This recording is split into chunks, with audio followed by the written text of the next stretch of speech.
filmed the TV shows. My brother Chavo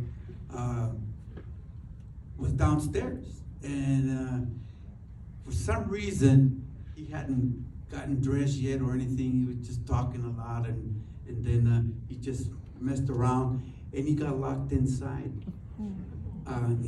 And they used to let dogs, about 2-3 big dogs, just running around there in order to protect it.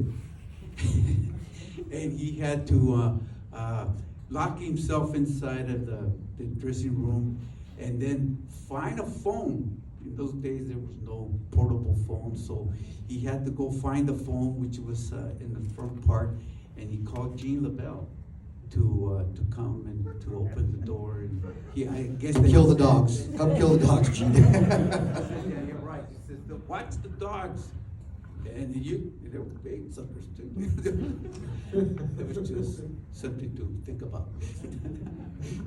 Another good one was, Gene was such a nut that, he and a motorcycle rider, that he told me he would ride his motorcycle just flooring it around the hallways of the Olympic, and then go up the stairs and go up through the upstairs on his motorcycle. Also exploring the catwalks and all over the place. It's quite a fascinating building, and he's quite a crazy guy. He talked about jumping the ring.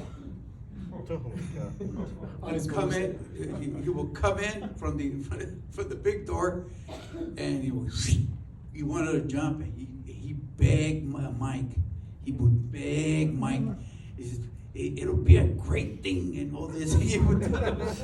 But it never happened.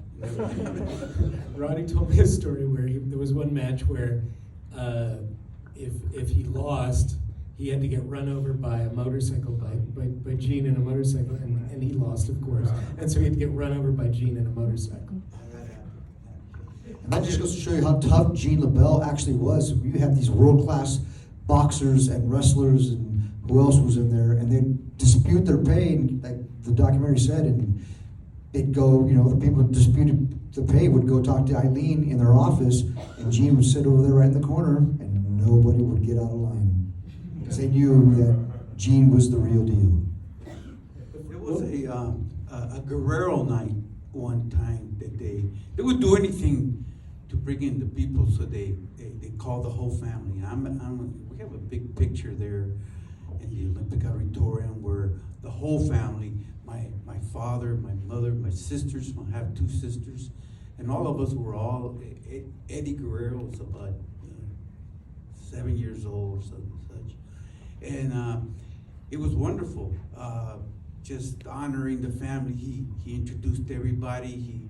He said some very nice words, and we got cheered on, and it was really touching. And then from there, he took us to a big restaurant to have a big meal. It was very touching for our family.